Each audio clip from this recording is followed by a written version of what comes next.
What's up, guys? Nethervvoid here with another World of Tanks tank guide for you. And as you can see, you're looking at the SU-122-44. This is a Tier 7 Soviet tank destroyer, gold tank. It's pretty awesome. It costs $67.50 in gold right here. That's probably about average for Tier 7. But this thing's amazing. I actually got it when it was half off for about 33 something, 33.75 or whatever it was. So I got it for a real steal, and it is definitely worth every penny I paid for it. It might have been 30% off. I think it was 30. I'm not sure. I got it for when it was on sale. And this thing is ridiculous.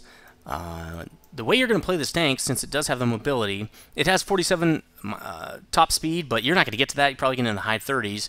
You're going to use that mobility to flank guys or use the big gun, which is the awesome 122, 175 pen, 390 damage. A similar gun to the IS-6 Tier 8 heavy tank, gold tank, is you're going to really flank and basically get behind enemies, get on the sides of enemies. But what I really like about this tank, and this is why a lot of other gold tanks I'm kind of hard on, especially the E25, which I know a lot of people like. It does have speed. It's fun because it's fast, but I don't think it's as dependable as this tank. And the reason I say that is because this tank can engage enemies in several different ways. The E25 in general cannot face enemies head on. This tank can. Because it's got a really nice penetration at 175. It's really heavy hitting gun at 390 average damage. The accuracy and aim times are kind of bad, so you have to get a little bit closer than you would a pure standoff TD, but you have that option. The E25 can snipe at weak points, but again, it's really not its strong point is to be up in someone's face because its penetration is pretty low at 150. I can reliably pen lower plates with this thing, no problems. The 150 pen, you can maybe have some issues. Now, this does not have special matchmaker like the E25 does, so that is where it's a little bit different. But what's cool about this tank, you can engage people head on, or you can flank because it has good mobility. It's got pretty good traverse at 42 there, you can see, and so you can use this in multiple different ways. The first thing I like to do is get to a good TD spot and kind of post up and wait for the enemy to come up. If they're going to be kind of stupid and just start popping out and driving them straight for me, I'm going to shoot them all day long. If they're a little bit smarter, I can use the mobility and go in, use the minimap information as well to get some flank shots on people and really wreck the enemy team. So that's why, to me, this is one of the best Tier 7 medium, TDs. I think the only better one would be the Yahud Hunter here. This is the best Tier 7 TD. It has mobility, it has an awesome aim time, it has an awesome accuracy on the gun, it hits hard, and it has the traverse there at 29. The traverse is not that good, that's probably its weakest point. Armor is actually decent on this tank, so to me this is the best Tier 7 TD. And I regularly wreck teams with this thing.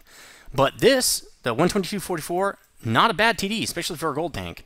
It also has really nice angled armor here. So anyway, that's how you're going to play it. You can I usually post up and try to get some regular TD shots on people, hang behind the front line a little bit, not really far back, but far back enough that behind a bush you should be able to not be seen for your first shot or so.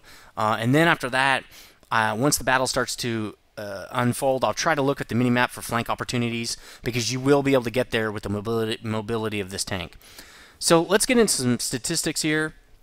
840 hit points, not a lot, but that's pretty average for a Tier 7 TD. Let's look at the Yahud Hunter.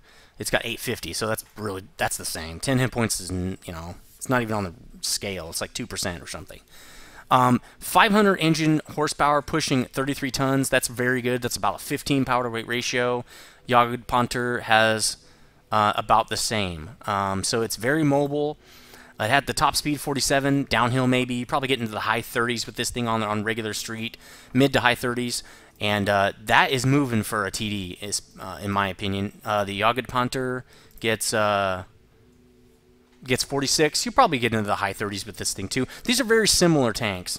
The 44 has a lower profile, which helps it to hide a little bit better, but the Yahud Hunter has a much better gun, so, it's a trade-off. And the way I'm saying that tank, Yahud Hunter, is the German pronunciation, so I'm not saying it wrong. Hunter with no H is the way the Germans say it, so if you don't know that, please don't leave a comment, because you kind of just don't look like... You look like you're pulling a nether. You're saying something and you don't know what you're talking about. So anyway, again, whole armor pretty good. 90 on the front, 75 on the sides is actually not that bad. 45 in the back, obviously bad. So, you know, armor, not that bad, really. Especially since you will be up against tier 5s in this thing, so you should be able to do pretty good with 75 armor on the sides. So, rate of fire, pretty normal. Gun, traverse speed, we won't really talk about that. The gun traverse angling is not that great, but it's not too narrow. It's probably about average. I don't feel like it's too narrow, but it definitely moves the tank a little bit. So if you've got one of these, once it's camouflage net, it will basically trip your camo net, so it won't be active when you're kind of turning your hull.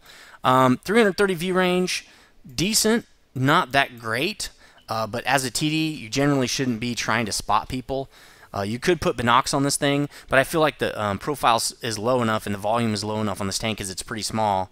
Let's see, look at the Yahud Hunter again. A lot larger tank. It's a lot easier to hide this tank. So a camo net, probably still a good idea. If this was a tier 8 and it was a lot larger, like the Ferd, I'd probably put the binocs on it instead. But we'll talk about that a little later. So view range 330, not the greatest. Signal range, really good at 700. That's the most you'll ever need as far as radio and back positions, making sure you can see the whole map, the whole mini-map, which is paramount if you're trying to flank. You need to see where all the enemies are at all times. So those are the stats. And let's go over some modules. We already talked about the radio. There are no upgrades here. So 42 degrees per second on the tracks. Really awesome mobility and traverse right there.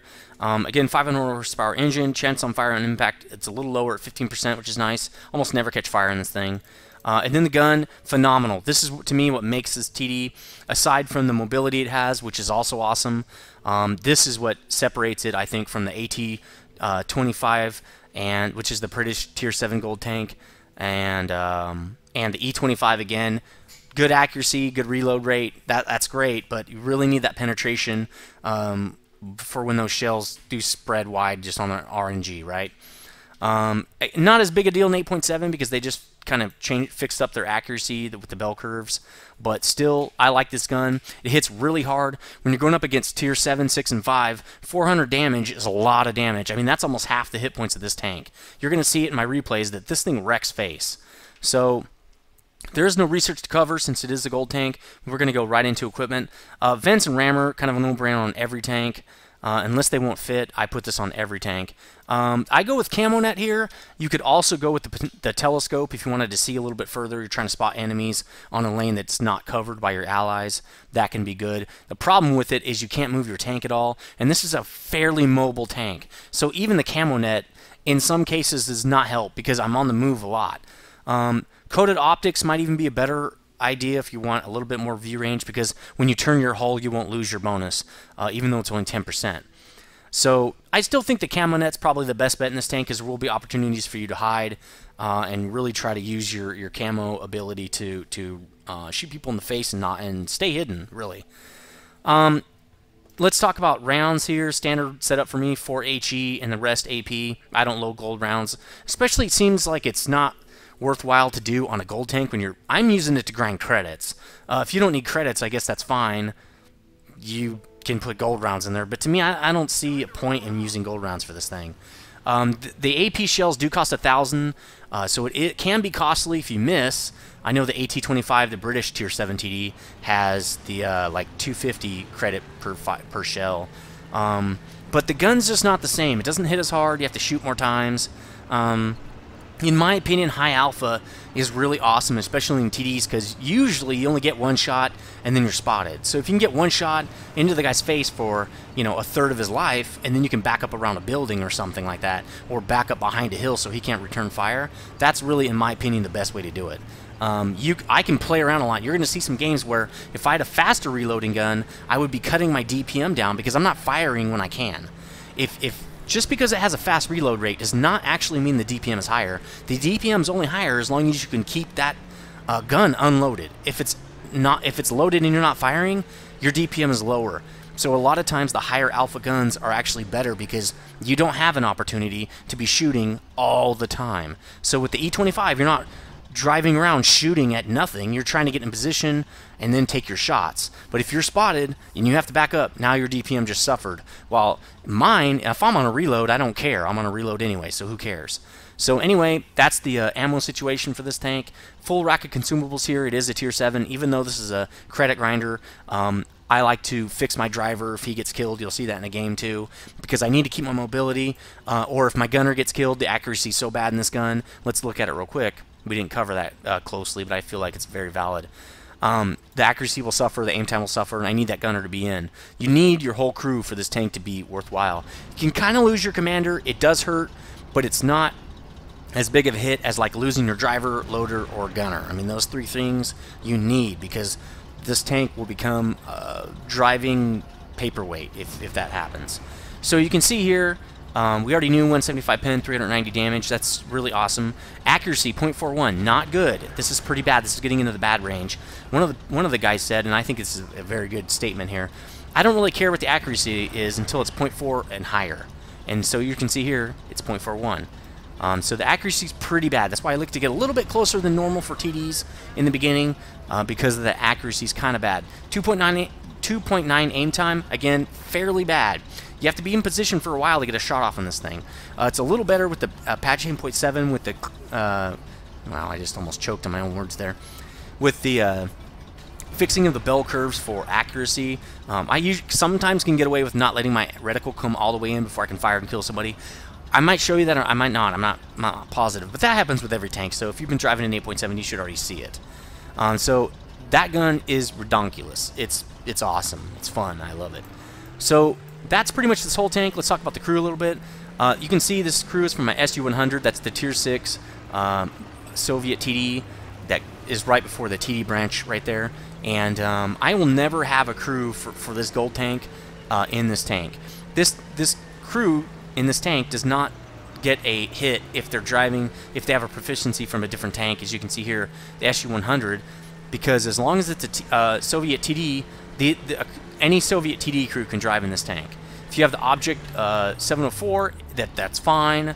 It doesn't matter what Soviet TD they're trained on, they can drive in this tank, and they can basically, you can see I have my crew accelerated here. I can train my crew while I grind out some credits. And that's another really...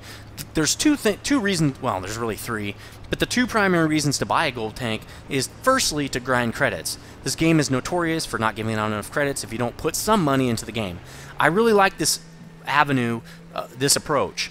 Unlike other unmentioned companies where you basically fly planes, you can buy a gold tank and never have to put another dime in and actually see a pretty good credit grinding tank that's actually fun to play, which you're seeing here.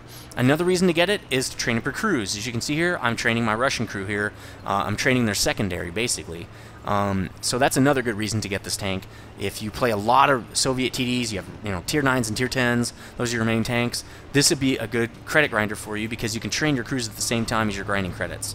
The third option is just because you've got money to blow and you want to play different tanks and you want to get them all.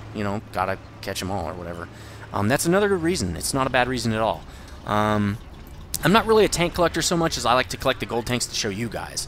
And that's nice to have. And I like to have a gold tank in each of the different types, like Soviet TDs for training my crews and stuff like that. So anyway, that's the crew. I'll tell you, well, there's really no point in going over the crew because I feel like that can be covered in a different TD video. Just look at the Yahud Hunter if you wanted to talk about crews. The Ferdinand video is also another good one for talking about TD crews. That's probably one where I go into it in a little bit more detail. I don't like to go into the crew in the gold tanks because they're generally crews from other tanks. But I usually get mentor, then the rest repair. That's how I do it. I know a lot of people get sixth sense, and I think it's pretty important in TDs, mainly in the ones that need to hide, like the E25. You really need to know if you get spotted because you can never take any hits. This thing is not so dependent on not being spotted, so it's up to you. I don't ever get sixth sense. I'll probably get it after Brothers in Arms. That's what I usually get next. So I'll get mentor, repair. I'm going to cover it anyway, I guess. I said I wasn't going to. Well, I won't cover the third skills, I guess. But in every tank, I go mentor, repair. And then once these are 100%, I switch it all out with Brothers in Arms. And you can do that just by doing this. Drop right here. And I usually pick this. You can see what it's going to be at. You can see it's going to be 79%. So you can see how much you're going to lose. I'll switch it all out for Brothers in Arms. And then I'll go right back to Mentor and Repair to grind out the next skill. So that's how I do almost all my tanks up to the first and second secondary skills. So anyway, that's everything you need to know about this tank. Let's get into a couple games and I'll show you why this thing is so beastly. Cowards! So here's the first game I wanted to show you. This is a very straight up game on Sand River Standard. You're going to see some just general TD action that you do. Really, you can play any TD this way. Well, not any TD, but this is how you generally play TDs. Sand River's a really old map. It's kind of, especially Standard, not Encounter. It's very obvious where to go as a TD. It should be by now. Behind these bushes right here is a really great spot.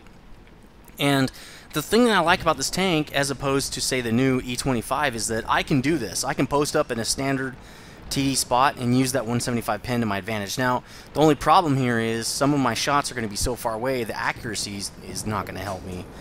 But even with the 175 pin, even if I'm not right on the money, I should be able to go through the guy's armor.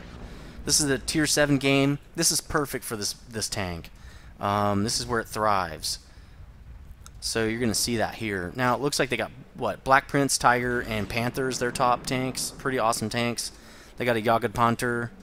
That's also very good. And they got an AT, looks like that's a 25T, right? AT-25T. T-29, oh, that's us. We have an AT-25T, T-29, and a KB-3, and myself. This is going to be a good matchup. So we're getting, they're rushing in right there. That's stupid.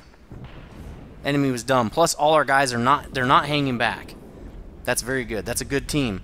If they all move together like that, you can see on the bottom 5-6 flank right there, on the very bottom of that line. Oh, well, it's really the, whatever that, those last two lines. That's how you can jack people up. So, right here, I've got an opportunity to flank this Panther. Get some flank shots. Also on the T-25 right there. But the Panther's one I really want to hit. Boom! 361 damage, 28% of the guy's life. That is awesome. That's going to make him think twice. Lower plate, I could probably get through that. And I probably went in the dirt right there. Obviously, T-25 is a no-brainer here. I could get through him all day long. So, shooting in the dirt again. Got to be kind of careful with your shots if you're trying to make money in this tank. Because, remember, it's $1,000 per shot. Boom! 270 damage. Take him out. Take him out of the game right there. So I've got 631 damage with 2 shots connected. And what's nice about this tank, too, is you only have to get... Oh, here we go. Boom! There's money in the bank. 32% of his health, 404 damage. So this thing punishes people.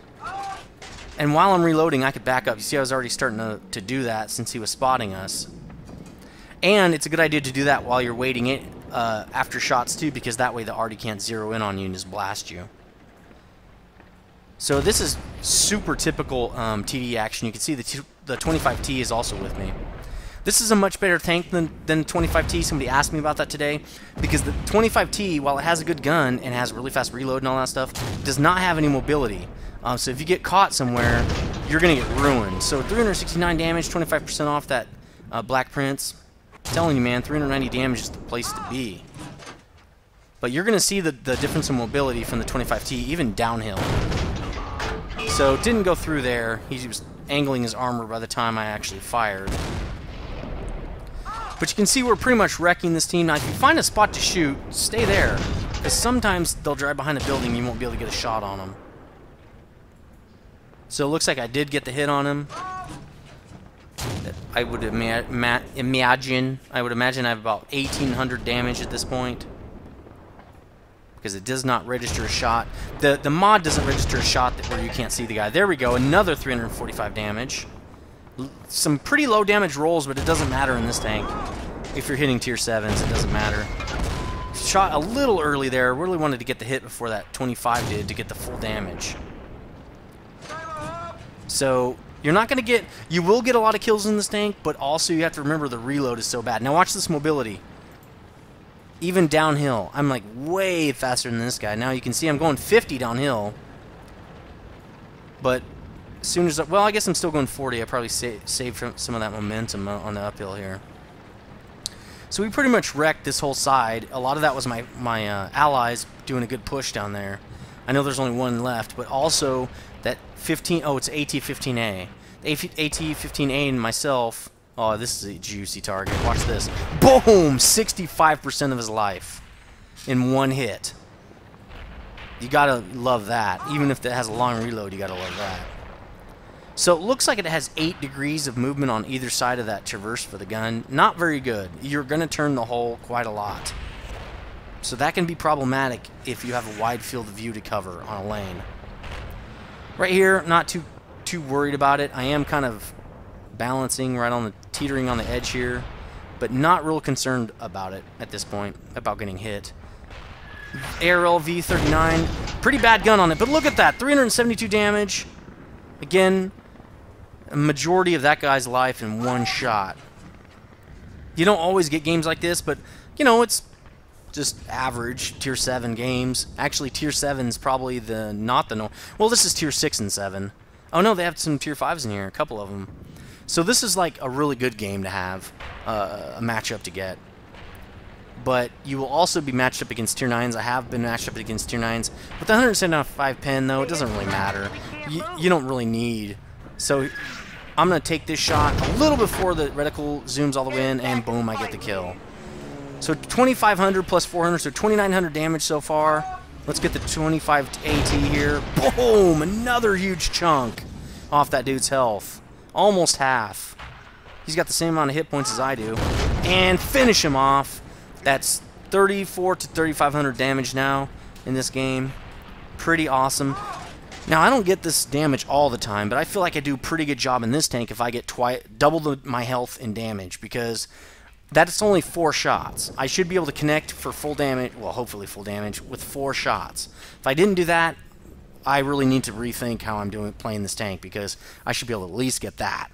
So, really good game there, but that shows you how you can play it just as an in-your-face standard TD and use that mobility to kind of move up with the action. But I'm going to show you a really trick game where I use the mobility to do a lot of flanking. So hold on, let's get that game up. So here's the second game I wanted to show you. This is fresh off the press. I just had this game. I know I mentioned on Twitter and Facebook that I wanted to do this strategy tonight, but I also wanted to spend more time in this tank because I haven't played this tank in a couple weeks to remember how to play this tank. I was pretty sure how to do it, mobility and firepower, but I wanted to make sure that I had the footage to show you what I was talking about. So this is Encounter on Runeberg. A really great map for this TD, especially with that mobility. City maps are great for tanks with great mobility because there's a lot of obstacles to flank people with. Again, you can see me setting up in a standard TD position here behind some bushes and kind of in the back. In front of the T-32 apparently. I don't know why he hasn't moved up to the city, but maybe he doesn't know how to drive heavy tanks or something. A little concerned with, we got an ELC over here somewhere, and I'm not really sure where he is. If he hits you, that's 400 damage, your life gone, so there he is. He pulled back. He did his initial scout run and then pulled back. So here's M26 Pershing. Yeah, this is a tier 8 game. I'm not too concerned with that because, again, 175 pen is plenty. And I'm trying to spot people. I think there's a hill. I think this map actually goes up and then back down, and the guys are on the downhill part of that hill. Not going to take that kind of a shot, especially with just that little bit of window to get the shot on them. So I know that we're pretty much going to get crushed on the zero line here. I've seen 6 or 7 tanks already. You can see they're kind of swarming the AT-15A. The T-32 should be up there, but really with this few of tanks, it's probably better that he's not. There's a Ferdy back here, though. That's a good thing. That's just a lot of tanks, and I thought that felt like the zero line was going to crumble. Also, I'm telling people push city right now because we've got tons of tanks in the city, and they don't have a lot in the city because they've got a pretty large array of tanks on the zero line, so that the city should be actually pretty light, especially now that we're killing a couple guys in the city. We've got 5 heavies in there right now, 3 TDs, and myself now makes 4 TDs. This should be a no-brainer. What I'm thinking is we're going to take out the 1, 2, 3 and then circle back around for the 0 once they go into our cap. That's kind of my plan here. So I'm thinking, how am I going to do this? I think I'm going to come up the same line that T-34 is on right there. Up the 3 line. I didn't see any tanks there. Oh, there's a T-34. He's got a T-34 and an IS-6 on him. Now what I'm going to do, since they saw those tanks go by, they were kind of scared. I push up a little bit right here to give them a little bit more feeling of confidence that they've got the firepower to get the job done on this T-34. He's mostly dead there anyway. They're just kind of being cautious. The IS-6 realizes I'm behind him. I'm going to zoom in to make sure I get this shot. Boom! 25% of a Tier 8's health. Tier 8 heavy tank. And he's trying to side scrape. I got to get out of there. He will wreck me. But see, I'm reloading. The whole time I was maneuvering to get out of his shot, I was reloading. So I didn't lose any DPM. But if I had reloaded in like 2 seconds, then I'm losing DPM because I can't fire while I'm aggressing like that. Tank doesn't do very well with these craters. Now I'm thinking let's flank the Ferdinand. I actually clicked the map a little bit ago to talk about that. 2 heavies and myself coming in just wrecked this guy. But it looks like he's cubby holed up, so not going to be easy for me to get in there. Thought maybe I could catch him on the corner. Nah, it's not going to happen. So he fired. I know I'm okay to drive by. I'm going to get out of here. IS-6 is now rounding. And this is why I'm saying watch the minimap. He's now flanking our IS-6, so I'm going to go flank him. I've got the mobility to get the job done. 36, 38. Good speed. Good traverse right here. Easily get me into some great positioning here on this IS-6. And boom! 23% of his health in one shot. Now he's getting flanked. This IS-6 and me now working as a tandem here. Working this IS-6. I'm trying to see if it's... Yes, he's turned around to face me now. I'm the easier target. Boom! Another shot right into the backside. 175 pin ensures that hit. And the big damage ensures that we can kill this guy no problem. So perfect pincer move on this dude. Kept him guessing. Kept the damage off me, myself and the IS-6. He's dead. So now we've got the 1, 2, 3, and I click back toward base and say they're all right there. They just rounded us on the 0K line right there. Looks like they fixed. This game's from 8.7, so it looks like they fixed that mod. They put the ABC back in the minimap here. Also, I'm not getting some of the sounds, Blackshot, if you're listening, when they do like reload and it, you know, it says up and all that stuff. I'm not getting those sounds. They're really reduced. There's another sound. I think if it still has the crew sound mod, then it's not seemingly working. The crew sounds are really low. So Yahud Hunter. Great at hiding here, but see, you generally get one shot. That bloom from your gun is going to just put you right out there. Calling for some backup on that guy. I got the backup I needed. T-34, IS-6 and myself. 1, 2, 3 punching that dude to take him down. Now, that could have been really bad for me because that dude reloads pretty quick, and he's very accurate. I'm not sure if I would have engaged all 3 of us like that. Probably wasn't a good idea. If I was him, I would have circled back around toward the 1 there, back around, and into the city. That's what I would have done. Outflank the T-29 there on the 1 line. But he goes down in flames. I'm pretty certain that everybody on the enemy team now is in the south. Got a full super Pershing here. More than half full low here. Actually about half. IS-6 and I are waiting for that Super P to pop out. Okay, he pops out. Now I'm full reticle almost. And boom! Right on target, baby. 8.7, thank you, sir. Longer aim time guns, not as big of a deal. So I'm trying to get the kill shot, and he gets away. That truck was in the way. But that Panzer M10 is hiding. There he is. You see him? He's hiding. I don't want him to get flank shots on my guys. Now I blow this away. It cost me 1,000 credits to do it. But if he would have sat there, I would have got the kill shot on him. So I don't want him to hit my buddy, the IS-6. I'm covering his ass while he takes out that low. Really good teamwork right here. You're not always going to see this with your teammates and stuff. It's actually pretty close right here. With that, we're now... Oh, the enemy's still winning by 1 tank. So that T-34 did go down.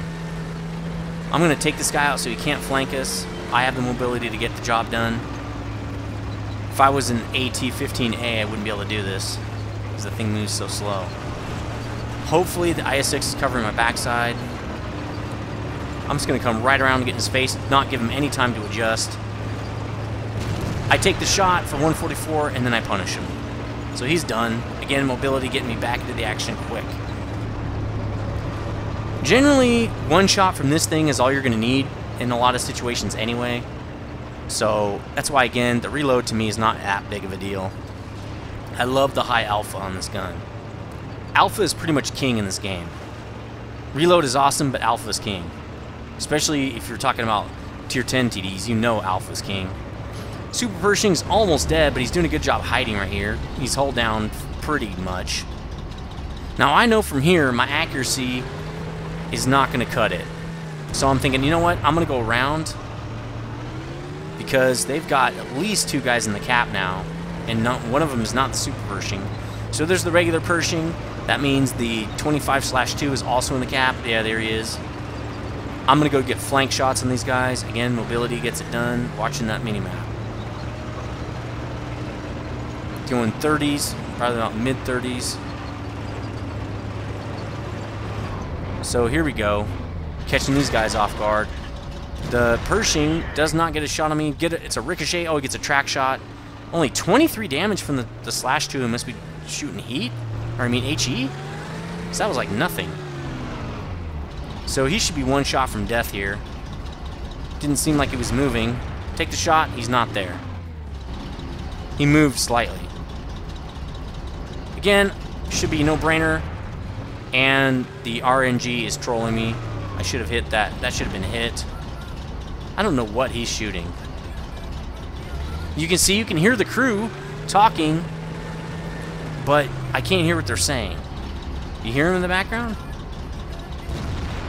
And I hit the dirt there. Again, RNG is just trolling me right here. Trying to help these guys win, but it's not really helping.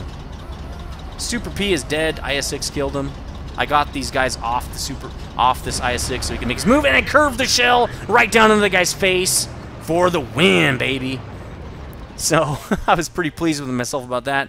2100 damage in that game, again, pretty good. As long as I feel like I can get 1600 damage, had an okay game.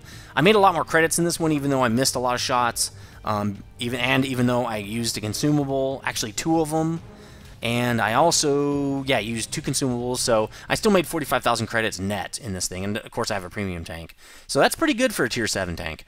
So anyway, this is the SU-122-44. It's an awesome tank. If you have the chance to get it, especially if it's on sale, get it. If you like Russian TDs and you need something to guide your crew, this is a great tank. So let me know what you think about this guide and about this tank. I'll see you next time.